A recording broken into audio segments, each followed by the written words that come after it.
This week on Vaticano, we will give you a brief summary of the Pope in Cuba and the USA as a messenger of mercy.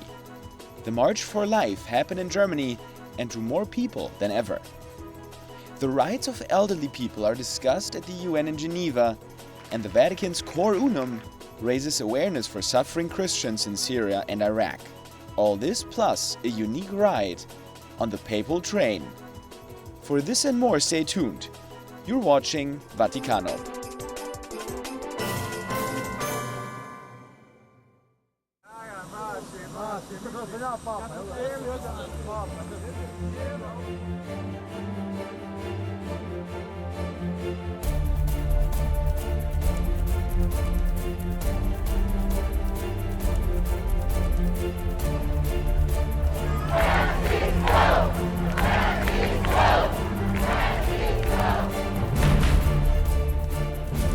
Şer güçlere yıkamayız.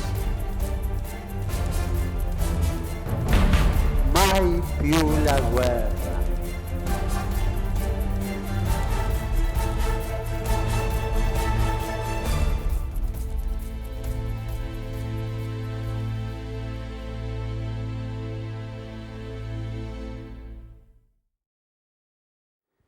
I want to be with you as a missionary of God's love and tenderness.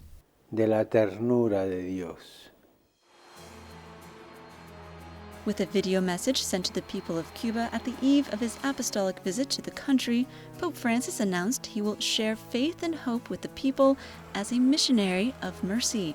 On Saturday, September the 19th, the Pope started his 10th apostolic journey to Cuba and the United States on the occasion of his participation in the 8th World Meeting of Families in Philadelphia. He visited Washington, D.C. and New York, where he addressed a speech to the United Nations Organization headquarters. In Cuba, the Holy Father was received by the President Raul Castro at the José Martí International Airport of Havana. During his speech, Pope Francis emphasized the importance of reconciliation. For some months now, we have witnessed an event which fills us with hope, the process of normalizing relations between two peoples following years of estrangement.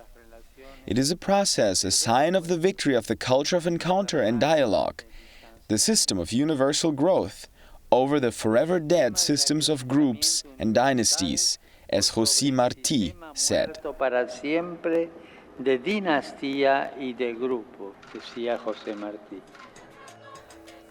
The following day, Sunday, September the 20th, the Pontiff celebrated Mass, followed by the Angelus in Havana's Revolution Square. During the homily, he explained what service means. All of us are called by virtue of our Christian vocation to that service which truly serves, and to help one another not to be tempted by service which is really self-serving. All of us are asked, indeed urged, by Jesus to care for one another out of love, without looking to one side or the other to see what our neighbor is doing or not doing.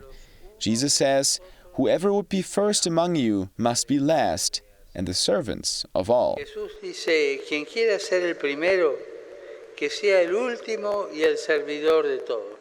After Mass, Pope Francis met privately with former Cuban President Fidel Castro. Then the Holy Father celebrated Vespers with priests, men and women religious and seminarians. He decided to speak off the cuff about the importance of spiritual poverty, the danger of worldly wealth, and the universal need of mercy. You priests, religious, consecrated, think they can serve, how St. Ignatius said. And this is not a family matter, but he said that poverty is the basis and the mother of consecrated life. It is the mother that brings about trust in God and the wall that protects it from all worldliness. Please, priests, never tire of forgiving. Be forgiving. Never tire of forgiving as Jesus did. Do not hide in fear and rigidity. On Monday, September the 21st, Pope Francis went to the city of Holguin, where he celebrated Mass at the so-called Revolution Square. He reflected that an encounter with Christ has the power to transform even the most rejected sinners into missionaries. Afterwards, he blessed the city from a hilltop overlooking Holguin, known as the Hill of the Cross, which has a famous cross on its peak. He then departed by plane for Santiago de Cuba. Upon landing, the Pope paid a visit to the national shrine of Our Lady of Charity, the Virgin of El Cobre, where on the next day, Tuesday, September the 22nd, he celebrated Holy Mass at the minor basilica of the shrine. There, he offered a redefinition of revolution. Our revolution comes about through tenderness, through the joy which always becomes closeness and compassion, and leads us to get involved in and to serve the life of others. Pope Francis met with families after Mass at Our Lady of Assumption Cathedral, where he noted that the family is a blessing and an opportunity which we have to care for, protect, and support. After that, he blessed the city from the square in front of the cathedral before leaving the island. Next stop, USA. Pope Francis arrived at Andrews Air Force Base, where he was greeted by President Barack Obama and his family, along with other authorities and some U.S. bishops. After a brief chat with Obama, the Pope drove in his Fiat as part of a motorcade bound for the Vatican diplomatic mission in Washington, D.C. On September the 23rd, Pope Francis attended a welcoming ceremony at the South Lawn of the White House. In his speech, he emphasized that religious freedom is beyond price. He also stressed the role American Catholics have played in the country's history. Together with their fellow citizens, American Catholics are committed to building a society which is truly tolerant and inclusive, to safeguarding the rights of individuals and communities, and to rejecting every form of injustice, discrimination.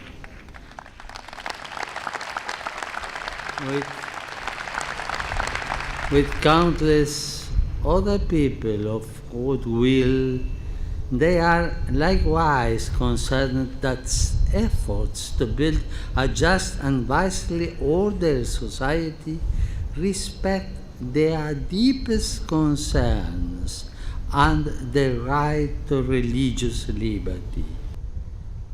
Mr. President, once again, I thank you for your welcome, and I look forward to these days, your country. God bless America. In the afternoon, the pontiff celebrated Holy Mass with the canonization of Father Junipero Serra at the National Shrine of the Immaculate Conception in Washington, D.C. It was the first time a saint has been canonized on American soil.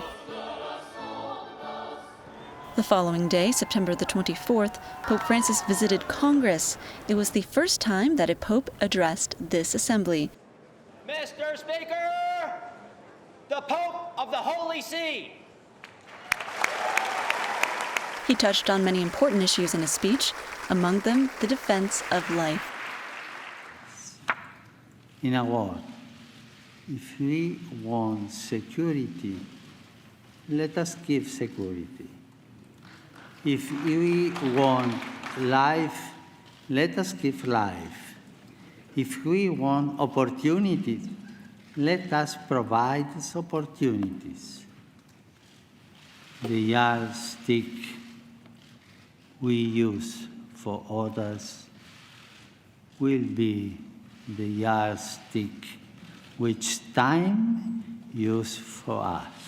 The Golden Rule also reminds us of our responsibility to protect and defend human life at every stage of its development.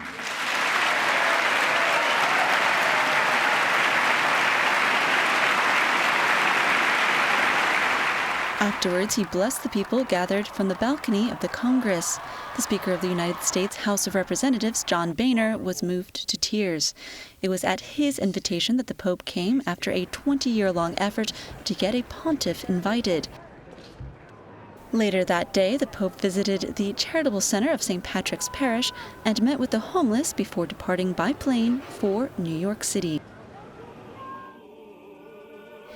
Upon his arrival, he was greeted warmly at the city's St. Patrick's Cathedral. He was welcomed to the cathedral, where 3 years of renovations were completed just 2 weeks prior to the Pope's visit. The ceremony featured some beautiful music and collected prayer. At the end of the ceremony, Cardinal Timothy Dolan cordially greeted the successor of Peter. Once you entered those famous doors on Fifth Avenue, you became an official New Yorker.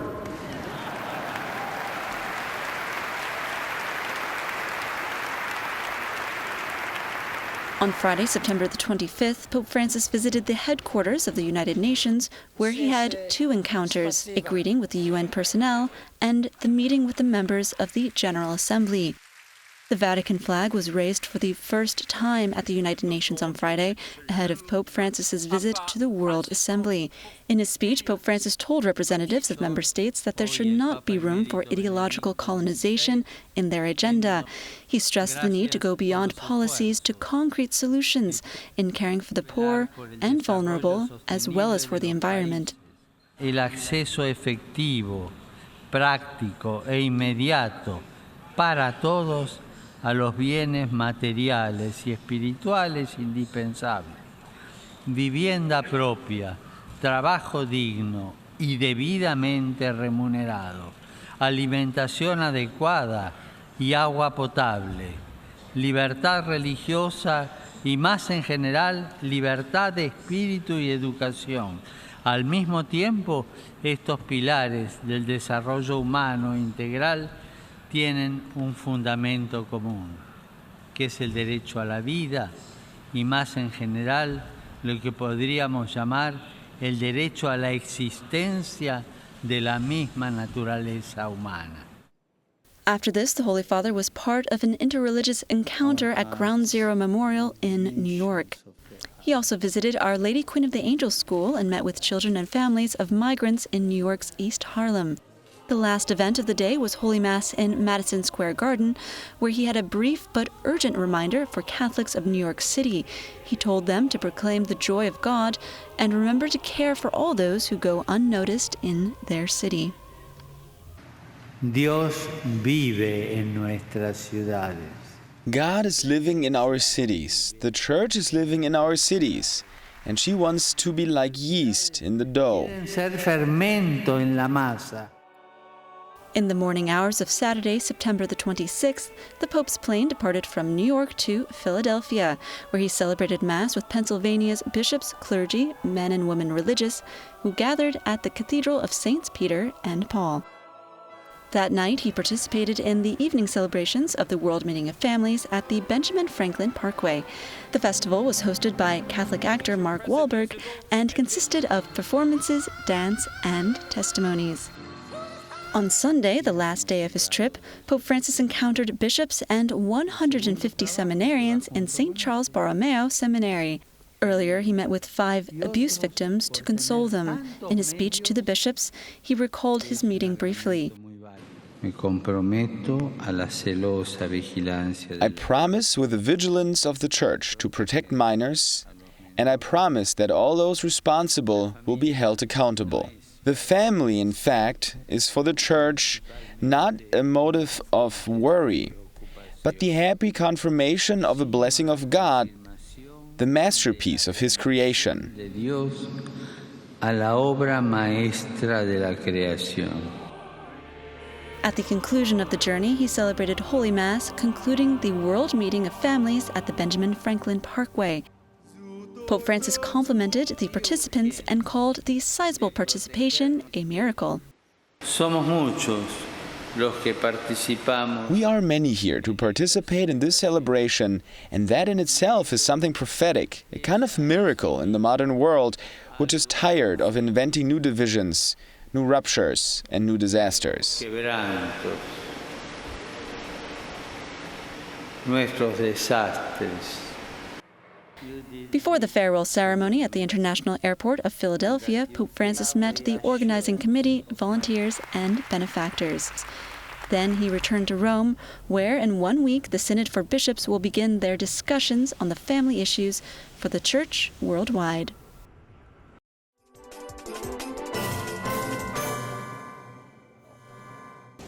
On September 17th, over 7,000 people from Germany, Poland, and the United States took part in the pro-life march in Berlin, Germany. The march wants to remember the hundred thousands of aborted children every year in Germany and wants to implement a culture of welcome for the unborn, as well as for the elderly who are suffering euthanasia. Banners and crosses were held up by the participants, who marched in silence or chanting most of the way. Politicians and bishops sent letters of greeting and support to the participants. The first march was held in 2002 and has been an annual event since 2008. A violent counter-demonstration was blocked by a roughly 1,000-men-strong police force in the capital. The march had attracted more participants yet in its history.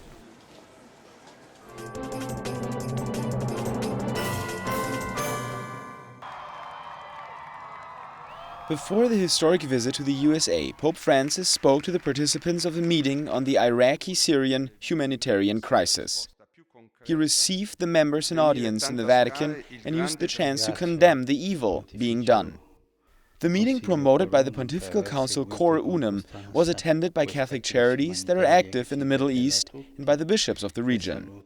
Francis said the consequences of the conflicts in Iraq and Syria are one of the most overwhelming human tragedies of recent decades. Millions of people are in the distressing state of urgent need. A representative from Baghdad was present at the conference and explained the situation. La situazione va di peggio in peggio. The situation is getting worse and worse, and because of that, we're all fed up. We're all tired because without peace, dying is better. The people need to have peace for their safety. They must return to their own villages, to their own homes. I do not know what there is in my home. All is lost. All is burned. So we who have houses have work. We had a lot of things, but now we have nothing. We just want our human rights, nothing else. We do not want more. We would like to work, and with the help of God, we can repair our lives and live in peace. Però ci lasciano in pace. Monsignor Varduni condemned sharply the import of weapons into the city. La pace non vendere le armi. For peace, don't sell weapons. This war comes from what? From men and from weapons. Soldiers do not want war. The soldiers are forced to have war. But when there is peace everywhere, everyone will be fine.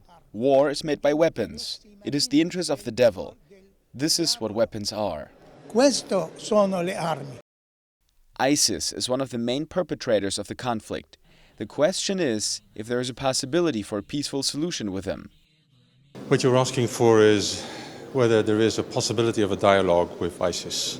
What is needed is a peace-building effort all over the region, including all of the Arab countries, and including probably also Turkey. This is what is needed. So who are the actors? That is the first question. And what is it within the actors and with the actors that we can bring up in order to make it more and more attractive for a peace-building effort?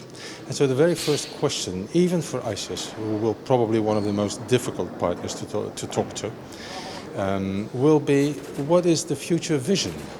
And what is it you hope to obtain in this way? Aim of the conference was to raise awareness and to get the charities moving. Their work is vital for the region.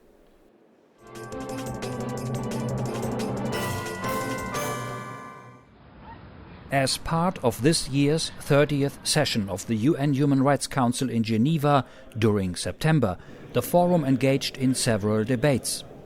This debate was on the subject of the rights of older persons.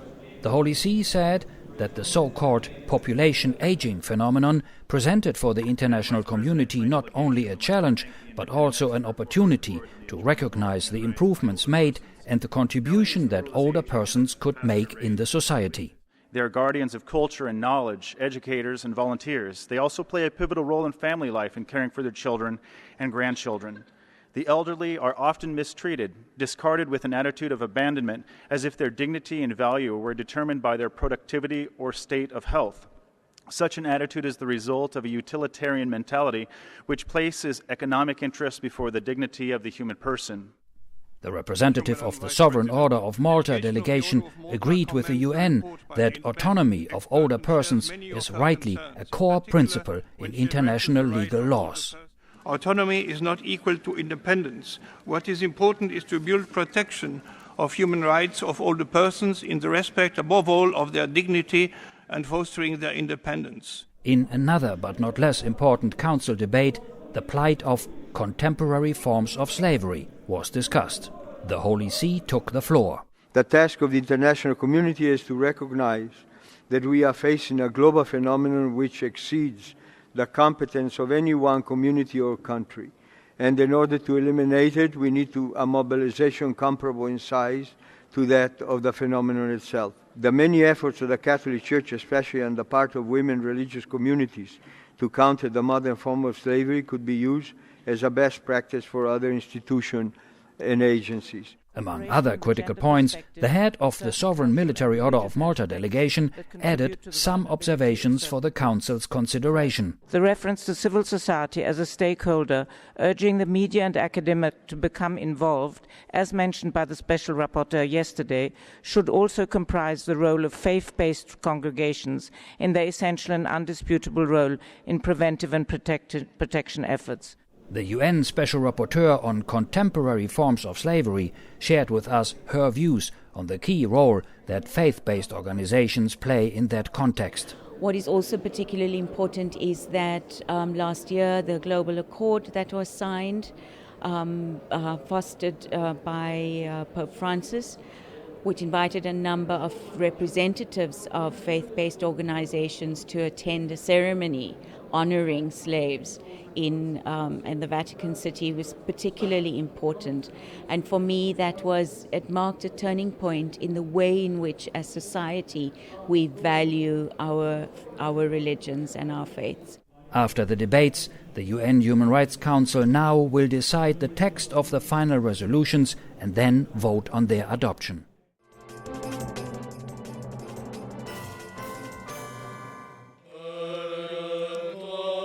Vocations to religious life are dwindling everywhere. These images tell another story. On a warm late summer evening, September 15th, young consecrated men and women religious gathered on St. Peter's Square for a vigil. The meeting began with an entrance procession of 50 of the young religious who carried lighted lamps in commemoration of the 50 years since the events of the Second Vatican Council.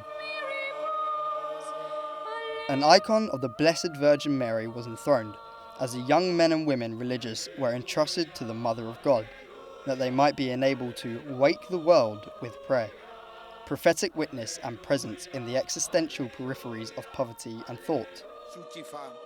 The vigil marked the opening of the World Meeting of Young Men and Women Religious, which is taking place in the context of the Year of the Consecrated Life. The meeting featured united prayer, readings and intercessions.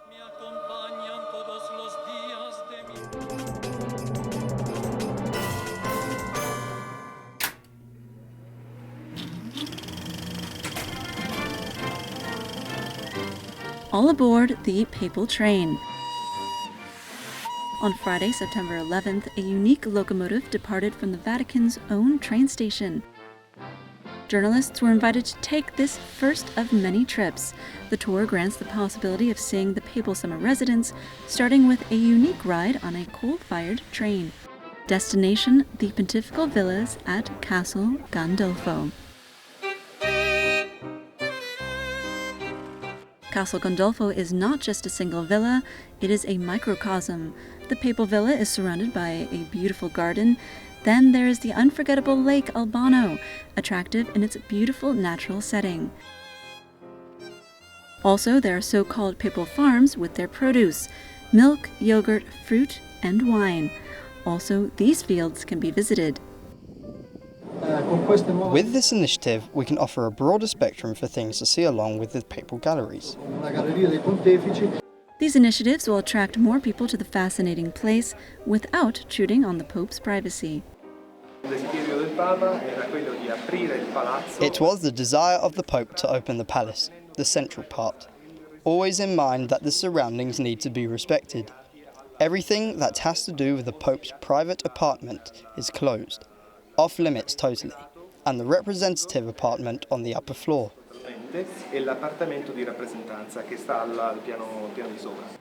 This special tour will be offered only on Saturdays and is called the Full Day in the Vatican.